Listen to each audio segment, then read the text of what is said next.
In this video we're going to delve into the world of Noah's Ark and explore 5 intriguing theories that have been raised over the years. So, let's get started. What if everything you thought you knew about Noah's Ark had a deeper, hidden layer? In this video, we explore 5 fascinating theories that challenge the traditional story. Did secret stowaways survive the flood? Was the Ark actually a high-tech DNA bank? Could Noah have struggled with survivor's guilt? Was the flood truly global, or just a massive regional disaster? And what really happened after the Ark landed? These questions push the boundaries of history, faith, and science. Get ready for a thought-provoking journey into one of the most mysterious stories of all time. Let's dive in. Before we begin, don't forget to subscribe to our channel for more fascinating content. Today, we're diving into a fascinating topic: the hidden stowaways aboard Noah's Ark. So, let's explore the intriguing idea of Noah's Ark, hidden stowaways, humans, aliens, and Nephilim. Now, the story of Noah's Ark is well known, but have you ever wondered who else might have been on board?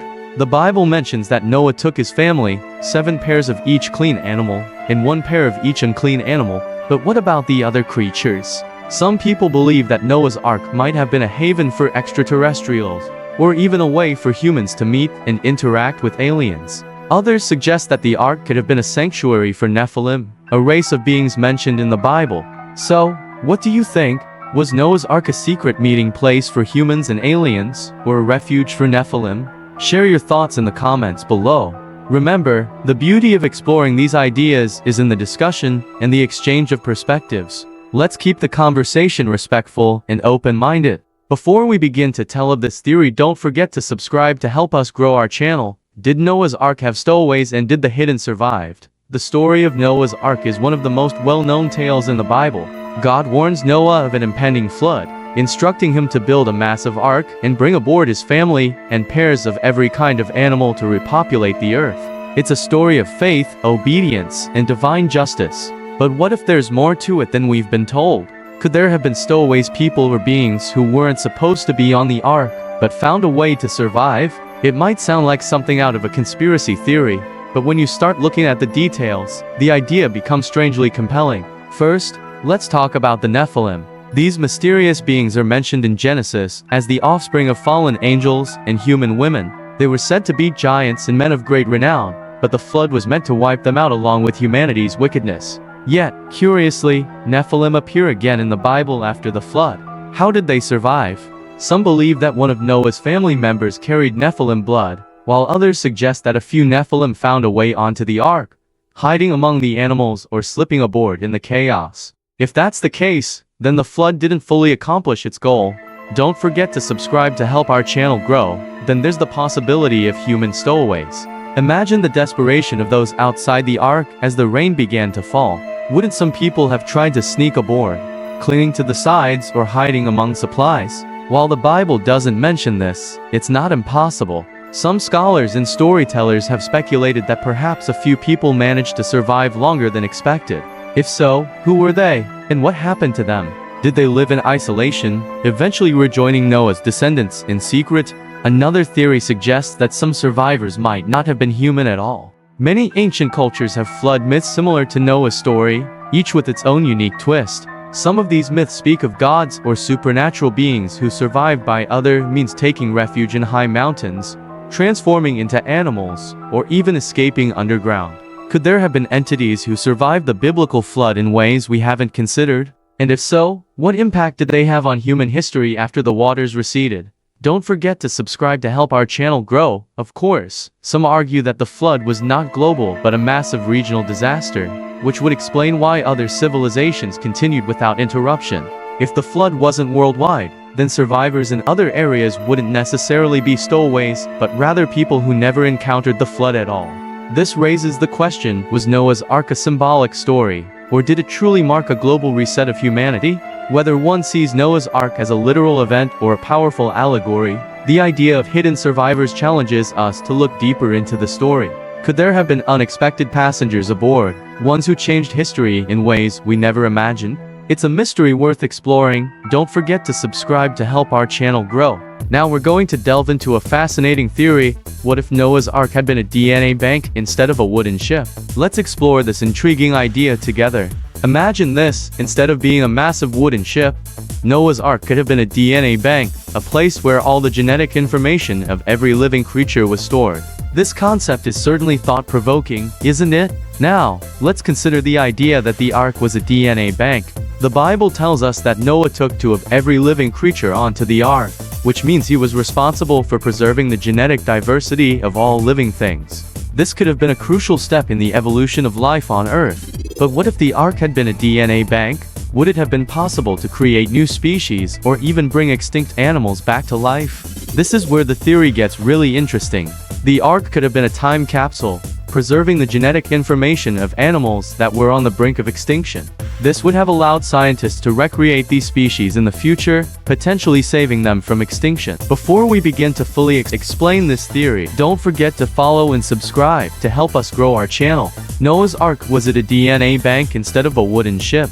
The story of Noah's Ark has been told for centuries: a massive wooden vessel carrying Noah, his family, and pairs of every animal on Earth, surviving a catastrophic flood. But what if the Ark wasn't a ship in the way we imagine? What if, instead of physically housing animals, it was actually a highly advanced DNA bank preserving genetic material to repopulate the Earth after the disaster?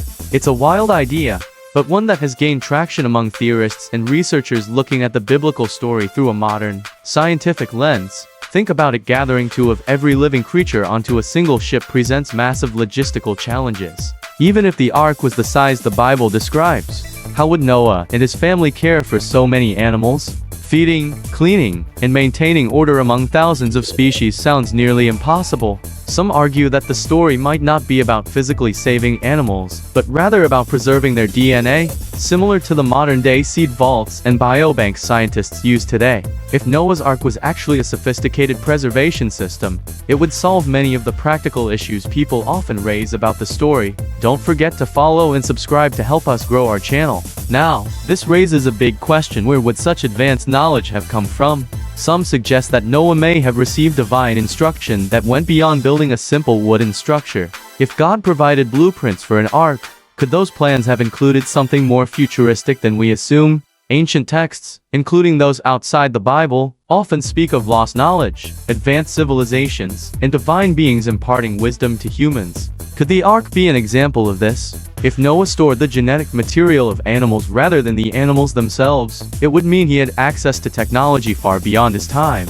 Interestingly, there are parallels in other ancient flood myths. Some cultures speak of gods or enlightened beings preserving life in ways that sound less like a giant floating zoo and more like an advanced preservation effort. The Sumerian epic of Gilgamesh, for example, tells a similar flood story, but its details suggest knowledge of biology and genetics that shouldn't have existed at the time. This fuels speculation that Noah's Ark could have been something more than a simple wooden boat. It could have been a vault, an early version of what we now call a DNA bank. Don't forget to follow and subscribe to help us grow our channel. Of course, traditional believers argue that the biblical account is meant to be taken at face value, that Noah truly gathered animals and cared for them as the floodwaters rose. But others see the story as a message wrapped in mystery, possibly describing an event that involved knowledge we still don't fully understand. Could Noah's Ark be one of the earliest accounts of genetic preservation? If so, what does that mean for how we interpret the rest of the Bible's ancient wisdom? Whether one views Noah's Ark as a literal ship or a symbolic story, the idea of it being a DNA bank offers a fascinating new perspective. It challenges us to rethink what ancient people may have known and how their understanding of the world might have been far more advanced than we give them credit for. So, there you have it, folks. A fascinating alternative to the traditional story of Noah's Ark. What do you think about this idea? Let us know in the comments below. And remember, folks, we're all part of the amazing diversity of life on Earth. Let's do our part to protect and preserve it. Thanks for tuning in, and don't forget to follow and subscribe for more intriguing topics like this one. Until next time, take care. Now we're diving into a fascinating aspect of the biblical story of Noah's Ark, the moral dilemma of survivor's guilt. Noah, a devout man of faith, was chosen by God to build an ark and save all living creatures from a devastating flood. However, the story doesn't end there. After the flood receded, Noah and his family emerged, the sole survivors of a world-ending catastrophe. But with this survival came a heavy burden: survivor's guilt. Noah, who had faithfully obeyed God's command, was now faced with the moral dilemma of how to deal with the guilt of surviving while the rest of humanity perished. This story will serve as a reminder that even the most faithful can face moral challenges, and that faith alone isn't always enough to overcome them. But before we begin, subscribe and comment to help us grow our channel. The moral dilemma of Noah: did he struggle with survivor's guilt? Noah's story is often told as one of unwavering faith and obedience. Chosen by God to survive the great flood, he built the ark, saved his family, and preserved life on earth. But what happened after the rain stopped and the waters receded? Did Noah ever struggle with the weight of what had happened? Did he feel guilt knowing that while he and his family were safe, the rest of humanity had perished? The idea of Noah dealing with survivor's guilt isn't something often discussed, but when you really think about it, it's hard to imagine that he didn't wrestle with some heavy emotions. Picture this: Noah and his family step out of the ark after months adrift on an endless sea. The world they knew is gone, replaced by silence and emptiness. Cities, homes, neighbors, even distant relatives, everything and everyone they once knew has been washed away. As a man of faith, Noah surely trusted God's plan, but he was still human. Could he have felt sorrow, maybe even questioning why he was chosen when so many others were not? Survivor's guilt is a very real psychological struggle, even today. Soldiers, disaster survivors, and those who make it through tragic events often feel an overwhelming sense of guilt, wondering why they survived when others didn't. Would Noah have felt the same? Before you forget, subscribe and comment to help us grow our channel. There's an interesting moment later in Noah's story that hints at his emotional turmoil. After the flood, Noah plants a vineyard, makes wine, and becomes drunk. The Bible doesn't give much explanation for this, but some believe that this wasn't just casual drinking, it may have been an escape. Could Noah have been trying to numb the weight of his experience? Imagine living through something so catastrophic, knowing that you were chosen to rebuild humanity, but carrying the burden of loss. It wouldn't be surprising if Noah, even as a righteous man, struggled with deep feelings of grief. Another layer to consider is how his family felt. Did his wife, sons, or daughters-in-law question why they had survived when their friends and extended family did not? Did they talk about it, or did they simply try to move forward in silence? The Bible doesn't give us details about their emotions, but human nature suggests that there had to be moments of pain and questioning. It's one thing to trust in God's plan, it's another to live with the aftermath of such a world-changing event. Before you forget, subscribe and comment to help us grow our channel. Noah is often seen as a man of great faith, and rightly so. But faith doesn't mean a lack of emotion. He was obedient, but obedience doesn't erase grief. Whether he openly questioned or suffered in silence, the possibility of survivor's guilt adds a deeply human dimension to his story. It reminds us that even the greatest biblical figures likely experienced emotions just like we do: fear, sadness, and perhaps even guilt. Thank you for joining us today in exploring this intriguing aspect of the Noah's Ark story. If you enjoyed this video, please like, share, and subscribe for more intriguing stories. Until next time, take care and stay curious. And now we're diving into a fascinating topic: the life stories of Noah's Ark, focusing on the theme of local or global flood disaster. So, let's explore the scientific debate surrounding this intriguing idea. Now, let's picture the scene: a massive flood engulfs the earth, and the only survivors are those who managed to board Noah's Ark. This intriguing concept has sparked a lively debate among scientists and historians. Some experts argue that the flood was a localized event, affecting a specific region rather than the entire planet. This theory suggests that the flood was a metaphor for a catastrophic event that occurred in the region where the story was originally told. On the other hand, some scholars believe that the flood was a global event, encompassing the entire planet. This theory suggests that the flood was a real event, and the story of Noah's Ark is based on historical facts. So, what's the truth? Let's delve deeper into this debate. But before we begin, don't forget to subscribe and comment to help us grow our channel. Was Noah's flood a local disaster or a global event? The scientific debate story of Noah's flood is one of the most famous accounts in the Bible, describing a cataclysmic event where water covered the entire earth, wiping out all life except for Noah, his family, and the animals aboard the ark. But did this flood actually cover the whole world, or was it a massive but localized disaster? This question has sparked debate for centuries, with theologians, historians, and scientists all weighing in.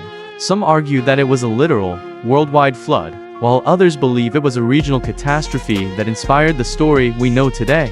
One of the biggest challenges to the idea of a global flood is the sheer amount of water needed to cover the entire Earth. Even if all the ice caps melted and every ocean swelled to its highest possible level, it still wouldn't be enough to submerge the highest mountains. Some who support the global flood theory suggest that the Earth may have had a different geography before the flood, with lower mountains and a more even landscape. Others propose supernatural explanations, believing that God temporarily altered natural laws to make it possible. Don't forget to subscribe and comment to help us grow our channel. On the other hand, many scientists and historians believe that Noah's flood may have been a massive regional disaster rather than a worldwide event. The ancient world was full of devastating floods, and several cultures have flood myths similar to Noah's story. One well-known theory suggests that around 5600 BC, the Black Sea experienced a sudden, dramatic rise in water levels, possibly due to melting glaciers or shifting land.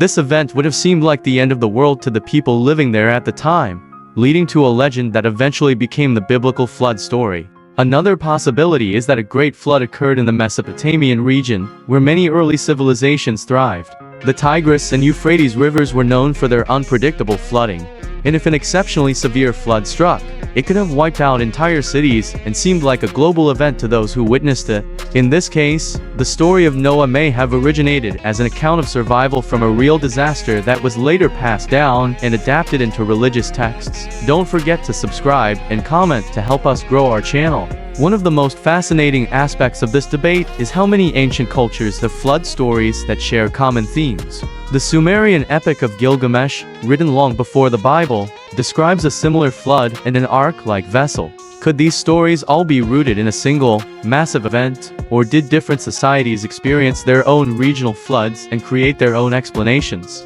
For believers, the flood remains a powerful story of faith and divine judgment. For scientists, it's a puzzle that continues to raise questions about ancient history, geology, and mythology. Whether the flood was global or local, one thing is certain: it left a lasting mark on human history, shaping cultures and beliefs for thousands of years. Give it a thumbs up, and don't forget to subscribe to help grow our channel. Now, we're diving into the fascinating world of Noah's Ark after the flood, a video that explores the lives of Noah's family after the Great Flood. The video takes us on a captivating journey, focusing on the aftermath of the flood and the lives of Noah's family. As the story unfolds, we witness the challenges they face in rebuilding their lives and society. One of the highlights of the video is, of course, the iconic Noah's Ark, which serves as a central point of interest throughout.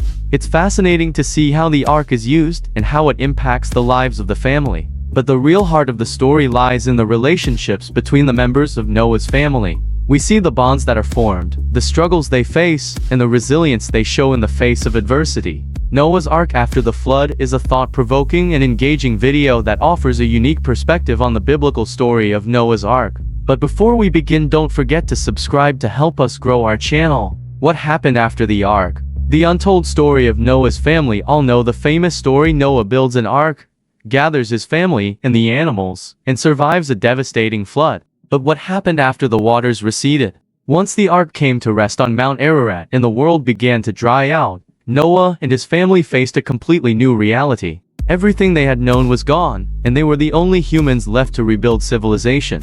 It must have been both an incredible and terrifying responsibility. The Bible tells us that after leaving the ark, the first thing Noah did was build an altar and make a sacrifice to thank God. This act of worship set the tone for the fresh start his family was given.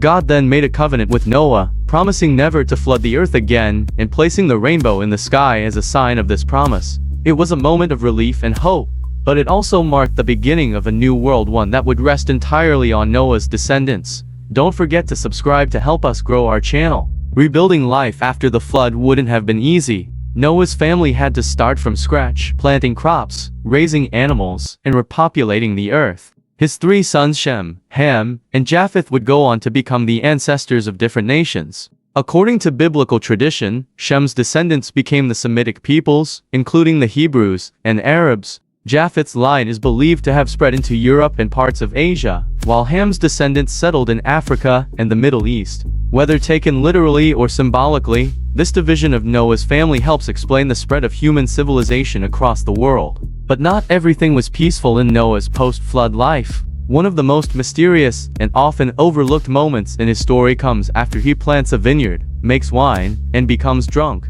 The Bible describes how Noah was found lying naked in his tent, and his son Ham saw him in this state. What exactly happened next is debated, but whatever it was, it led Noah to curse Ham's son, Canaan. This moment raises a lot of questions. Was Noah struggling with the emotional toll of the flood? Did survivor's guilt or the pressure of rebuilding the world push him to seek escape in wine? And why was Ham's reaction to his father's state so significant that it led to a generational curse? Don't forget to subscribe to help us grow our channel. While the Bible doesn't provide much detail about Noah's later years, these final glimpses into his life show that, even after being chosen by God and surviving the flood, he was still human. He and his family had to navigate the challenges of a completely changed world, deal with internal conflicts, and lay the foundation for future generations. The story of Noah doesn't just end with the ark landing, it continues through the nations that came from his family, shaping history in ways we still discuss today. Don't forget to subscribe to help us grow our channel.